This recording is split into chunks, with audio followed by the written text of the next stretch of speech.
Picture this. You're sitting across from a man you like. He's charming, he's attractive, and your heart is racing just a little faster than usual. You want him to see your value. You want him to chase you, but instead you feel that old familiar fear. What if I'm the one chasing him? What if I'm too available? What if he loses interest? And here's the truth. Most people lose the chase not because they aren't beautiful, smart, or funny enough, but because they give away too much too soon. They eliminate all the mystery, and without mystery there's no pursuit. Now I want to share with you a sentence, 5 words that can flip the script. 5 words that create intrigue, confidence, and spark the chase instinct in any man. But first, let's understand something important. Attraction isn't about manipulation. It's not about playing cold games or withholding love. It's about creating a dynamic where he sees you as someone worth earning. Because when a man invests effort, he values you more. And when he values you, he doesn't stop chasing. So what are the 5 words? You'll have to earn it. Let that sink in. Think about the power of that phrase. You're not shutting him out.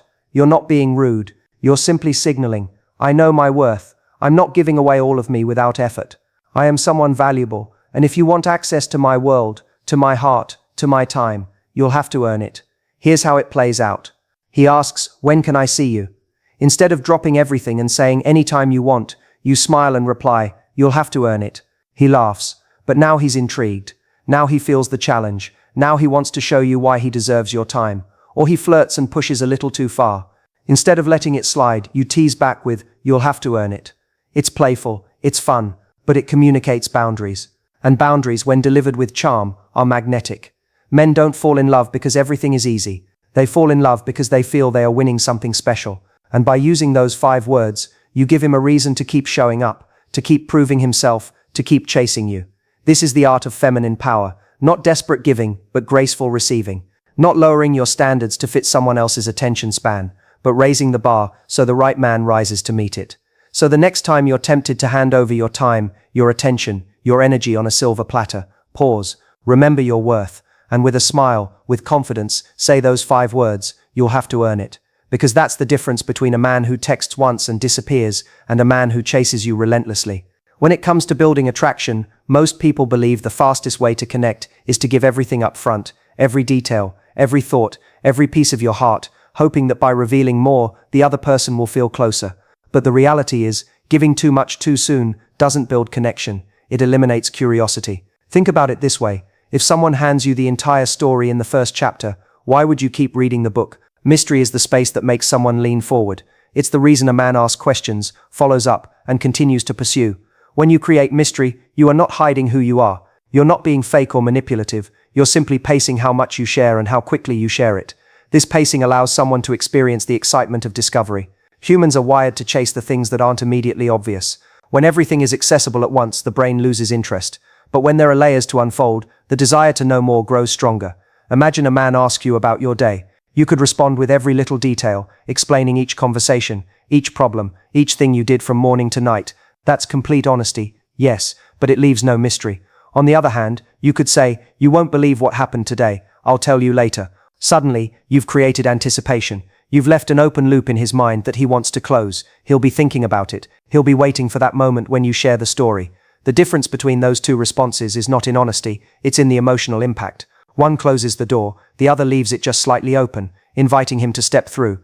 Mystery also communicates something deeper, confidence. When you don't feel the need to explain everything or overshare in order to be liked, you send the message that your life is already full and valuable. You're not performing to impress him, you're letting him discover you at his own pace, and that confidence is irresistible. People are drawn to those who hold something back because it signals self-assurance and strength. It says, I know who I am and I don't need to prove it all at once. This is why mystery fuels attraction. It shifts the balance from you chasing his attention to him chasing yours. It's not about being cold or withholding. It's about allowing space for curiosity to breathe. That space makes him imagine, makes him wonder, and makes him invest effort to find out more. When he invests, he values, and when he values, he chases. The power of mystery is that it transforms the dynamic without you having to do more. It's about doing less, but doing it with intention. There's a moment in every interaction where you have the chance to either give everything away or to hold your ground and remind the other person of your value. This is where those 5 words come in. You'll have to earn it. At first they might sound playful, maybe even like a tease, but underneath that simple phrase lies a powerful message. It communicates that you know your worth, that your time and your attention are not handed out like freebies, and that if someone wants more of you, they must show up with effort. Men are wired to rise to a challenge. They are energized by the sense that they must step into action to prove themselves. When you say those words, you trigger that instinct. You transform yourself from being someone he can take for granted into someone he has to pursue with intention. Imagine he asks, "When are you free? Let's hang out." Many people, out of eagerness, would jump at the chance, replying with something like, "Anytime you want." It feels generous, but what it really signals is that your schedule and your boundaries are completely bendable, that he doesn't have to do anything to earn that spot in your life. Now imagine instead you say with a smile, "You'll have to earn it." The whole energy shifts. He laughs, he leans in, and suddenly he's the one thinking about how to rise to the challenge. You've shifted the dynamic from him taking your time for granted to him seeing it as a prize worth winning. It's not about being hard to get in a fake or manipulative way, it's about being worth the get. Those words are a filter. They attract the kind of man who is serious, intentional, and willing to make an effort, and they deter the ones who are looking for easy attention without giving anything back. A man who truly likes you will feel energized by those words, not discouraged. He'll see them as an opportunity to step up, to impress you, and to show you why he deserves your time. This phrase also communicates boundaries in a light-hearted way. Instead of giving a lecture about standards, you deliver the message with charm. It makes the interaction fun, rather than heavy. Boundaries don't have to sound strict, they can be delivered with playfulness. "You'll have to earn it" becomes your way of saying, "I know I'm valuable, and I expect effort, but I can say it with a smile." That balance of warmth and strength is magnetic. Over time, those words shape the entire relationship dynamic. They create a pattern where he understands that your energy, your affection, and your presence aren't automatic, they're precious, and anything precious must be treated with care. A man who consistently feels he is earning you will keep chasing, because the pursuit keeps the attraction alive. Those 5 words are more than a phrase. They're a standard, a boundary, and a challenge that keeps him invested long after the first spark. Boundaries are one of the most misunderstood parts of attraction. Many people think boundaries push people away, that they create distance, or that they make you seem difficult. But in reality, boundaries are magnetic. They don't repel love, they attract it. They don't create walls, they create respect. When someone experiences your boundaries, they're not meeting resistance, they're meeting self-worth, and that is irresistibly attractive. When you first start seeing someone, there's always a temptation to say yes to everything. You want to be agreeable, fun, flexible, the person who's always available whenever he calls. At first it feels like that will make him like you more, but what it really does is signal that your time, energy, and presence are endlessly accessible, and when something is endlessly accessible, it begins to lose its perceived value. Think about the things we cherish most in life: rare experiences, meaningful connections, treasures we have to work for. They matter because they aren't easily given. Your boundaries are what make your time and attention rare, and that rarity creates desire. Let's take a simple example. He texts you at midnight saying, "Come over." Now if you like him, your instinct might be to grab your keys and head out, but in that moment, you're teaching him how to treat you. You're teaching him that he doesn't need to make an effort, plan ahead, or show thoughtfulness, because you'll always bend. Instead, imagine replying with warmth but firmness, "I'd love to see you, but not at midnight. Let's make a plan for tomorrow." That's a boundary. You're not being harsh, you're not shutting him down completely, you're simply saying, "My time matters. If you want it, respect it." That's where attraction deepens. The beauty of boundaries is that they invite the right people in and filter the wrong ones out. A man who only wants convenience will get frustrated and drift away, but a man who genuinely values you will respect that boundary and step up. He'll plan, he'll call earlier, he'll make sure to align with your standards, and when he does, he's not just winning your time, he's earning your admiration. That process of earning is what keeps the chase alive. Boundaries also create polarity. Without them, everything becomes flat, predictable, and one-sided. But when you show that you won't allow certain behavior, that you have limits and standards, you create tension, the good kind of tension. It makes him feel he has to rise, and rising to meet you makes him feel more invested in you. That tension fuels attraction, because it keeps him on his toes, always striving to be the version of himself that deserves you. It's important to remember that boundaries don't mean being cold or unkind. They don't mean building walls so high that no one can reach you. Boundaries mean you're warm, you're open, but you're not willing to sacrifice your dignity or self-respect in the process. They mean you're inviting someone into your life, but you're clear that not every behavior earns a seat at your table. When you communicate that balance of kindness and strength, you become magnetic. People are drawn to those who love openly but also respect themselves deeply. Every time you hold a boundary, you reinforce your own value. You teach both yourself and the other person that your love is precious, that your time is not to be wasted, and that your presence is a gift. And when you live in that truth, you don't need to beg for the chase. You naturally inspire it. When it comes to relationships, one of the most important truths is this: people value what they put effort into. If you think back on your own life, the things you're most proud of are rarely the things that came easily. They're the things you had to sweat for, the moments you had to push through resistance, the goals that took time and discipline to achieve. That same principle applies in love. When someone invests effort in winning you, in keeping you, in showing up for you, their emotional attachment grows stronger. They value you more because they've worked for you. The opposite is also true. When everything is handed to someone without effort, it loses its shine.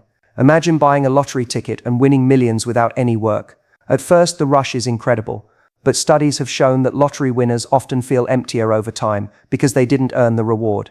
There was no sense of achievement attached to it. Relationships operate on the same psychology. If a man receives your love, your time, and your attention without any investment, he may enjoy it in the short term, but it won't hold the same meaning for him. He'll start to take it for granted, not because you're not valuable, but because there was no effort required on his part to secure it. This is why effort equals value. A man who has to plan, call, show up, and prove himself develops a deeper sense of attachment. He has skin in the game, and when a man has skin in the game, he doesn't walk away easily. He's emotionally tied to the experience because it cost him something. That cost, whether it's time, energy, or creativity, makes the outcome precious. Consider two different scenarios. In the first, you make yourself endlessly available. You rearrange your schedule. You say yes to every last-minute request. You give without ever asking for anything in return. At first, he enjoys the ease, but soon it becomes expected. He doesn't feel he has to step up because he knows you'll bend. And the more you bend, the less he appreciates it. In the second scenario, you create standards. You show him that your time is valuable. You accept his effort when it's genuine, but you don't reward laziness or inconsistency. When he asks to see you, you encourage him to plan ahead. When he makes an effort, you respond warmly. Slowly, he realizes that to experience the best of you, he must invest in you. That shift changes everything. His respect for you grows. His attraction deepens. He values the connection more because it wasn't free, it was earned. Effort also builds momentum in relationships. When someone begins to invest, they naturally want to keep investing. Think of a man who spends time planning a date, choosing the restaurant, making sure you're comfortable. When he sees you enjoy yourself, he feels rewarded. That reward reinforces the behavior, making him want to do it again. Over time, his investment grows, not just in action but in emotion. He feels proud of how he shows up for you, and that pride bonds him more deeply to the relationship. There's another layer to this. Effort is tied to respect. When a man puts effort into you, he is subconsciously telling himself, she is worth this. Each step he takes reinforces the belief that you are someone valuable. And because humans are wired to justify their actions, the more effort he puts in, the more he convinces himself that this connection is rare and meaningful. On the other hand, if you give without requiring any effort, he may enjoy the benefits, but he won't build that same internal narrative of respect. He may even start to see the relationship as something casual or temporary, not because you lack value, but because he never had to prove that value to himself through effort. This is why it's so crucial not to confuse giving with bonding. Many people believe that if they give more time, more attention, more affection, the other person will value them more, but the opposite often happens. The more you give without effort in return, the less the other person feels the need to contribute. Relationships become one-sided, and imbalance always erodes attraction. Balance is restored when effort flows both ways, when each person feels they are investing and receiving in equal measure. Now, does this mean you should withhold love or play constant games?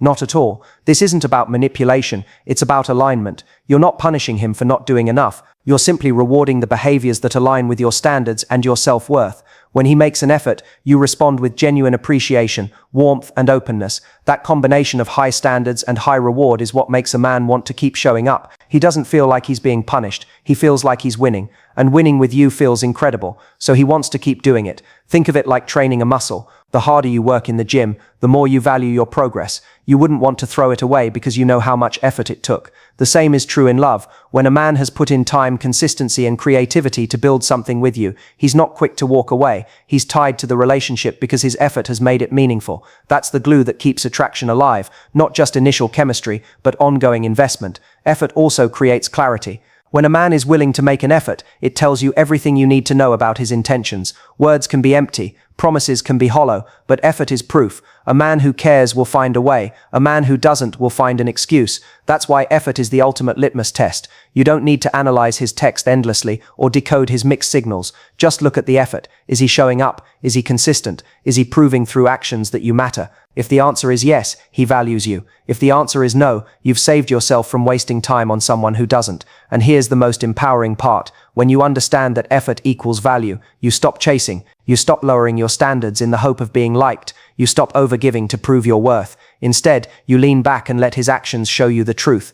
You create a space where he must step into the role of pursuer, and in doing so, you give him the chance to build a stronger bond with you, because love that comes without effort may feel exciting at first, but it rarely lasts. Love that is built through consistent effort, through small actions repeated over time, that is the love that endures, that is the love that doesn't fade when things get hard. That is the love that keeps a man chasing you, not because he has to, but because he wants to. There is a misconception that in order to keep someone interested, you have to constantly give more, prove more, and chase harder. Many people fall into the trap of overextending themselves in relationships, texting first every time, adjusting their schedule endlessly, offering affection and attention, even when it isn't reciprocated, because they fear that if they don't keep giving, they'll lose the other person's interest. But here's the paradox: the more you chase, the less magnetic you become. Real attraction doesn't come from pursuit, it comes from allowing space for someone to step up and invest in you. That is the essence of feminine power, receiving instead of chasing. When you receive, you communicate something subtle but incredibly powerful. You are worth the effort. You don't have to scramble for attention or compete for someone's time. You create a dynamic where the other person has to rise, to prove, to lean in, because you're not pulling them, you're allowing them to move toward you. That energy shift transforms the entire relationship. Think about it in terms of energy exchange. When you chase, the balance tips. One person is overgiving, while the other is underinvesting. That imbalance creates pressure, and pressure rarely builds attraction. Instead, it often creates resistance. The person being chased feels they don't have to do anything, so they become complacent. They don't value what's being offered, because it was too easily obtained. On the other hand, when you lean back and embrace your power to receive, you shift the dynamic. You allow them to step into the role of giver, pursuer, and investor. And when they do, they feel more connected to you, not less. Receiving doesn't mean being passive. It doesn't mean sitting back with crossed arms waiting for the world to cater to you.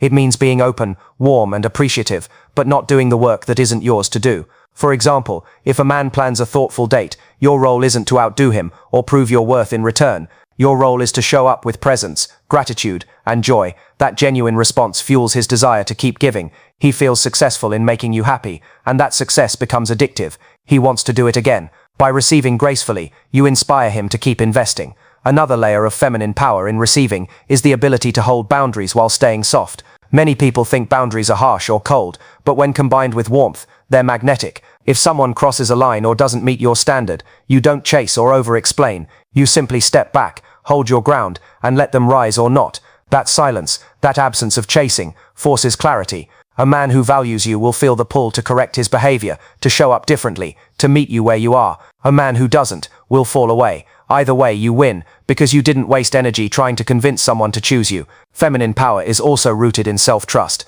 When you chase, it often comes from fear of losing them, fear of being alone, fear of not being enough. But when you choose to receive, you're sending a signal to yourself and to them that you trust your value. You trust that if this person doesn't step up, someone else will. You trust that your worth isn't dependent on how hard you fight to be noticed. That calm confidence is magnetic. It makes someone feel they have something rare on their hands, something they don't want to lose. Receiving allows space for polarity to thrive. In healthy attraction, there's a natural dance of energy. One person steps forward, the other leans back. Then the roles may reverse in subtle ways. But if you're always stepping forward, there's no space for the other person too. You've taken over both roles, and attraction collapses. When you hold your position open, inviting, but not chasing, you create space for the other to step into theirs. And that dance keeps the relationship alive. There's a practical side to this as well. Think about communication. If you're always the one texting first, always the one initiating plans, always the one carrying the conversation, you're doing the emotional labor for two. You may tell yourself it's harmless, that it's just your personality, but over time, that imbalance drains you. You start to feel unappreciated, unseen, and exhausted. The antidote is simple but powerful. Pause. Don't fill every silence. Don't overfunction when the other person underfunctions. Let them come to you. When they do, you'll know it's because they wanted to, not because you dragged them. That difference is everything. Receiving also allows you to maintain your life outside of the relationship. When you're not busy chasing, you have energy for your own passions, friends, and goals. That independence is deeply attractive. It shows you are whole on your own, and that being with you is an addition to someone's life, not their entire responsibility. That fullness draws people in, because they sense they are entering a life that is already rich, rather than being asked to fill a void. The irony is, the less you chase, the more they chase. The less you try to prove, the more they feel compelled to prove to you. The less you force, the more naturally things unfold. Feminine power is not about control. It's about surrendering control in the right ways, while holding on to your standards. It's about knowing that true connection doesn't require chasing. It requires space, openness, and the willingness to let someone show you who they really are, through their actions. When you fully embrace the art of receiving, you realize that your greatest strength is not in chasing love, but in creating the conditions where love chases you. You embody a quiet magnetism, the kind that doesn't shout for attention, but effortlessly commands it. You inspire effort, respect, and pursuit, not by doing more, but by being more grounded, more confident, more open to receiving what you deserve. And in that space, love doesn't just find you, it stays, because it feels it has truly earned its place. So here's the truth. Love doesn't thrive when you give yourself away without thought, when you chase, when you bend until you break. Love thrives when you understand your value, when you create mystery, when you set playful yet firm boundaries, when you allow effort to shape the connection, and when you lean into the quiet power of receiving. The man who is truly meant for you won't be turned off by these standards, he'll be turned on by them. He won't run from the challenge, he'll rise to meet it. Because deep down, every man craves the feeling of winning something rare, something extraordinary, something not handed to him but earned. And when you show up as a woman who knows her worth, you don't have to chase, convince, or beg for love. You simply stand in your power, and the right man will chase you relentlessly, not because you demanded it, but because he cannot imagine doing anything else.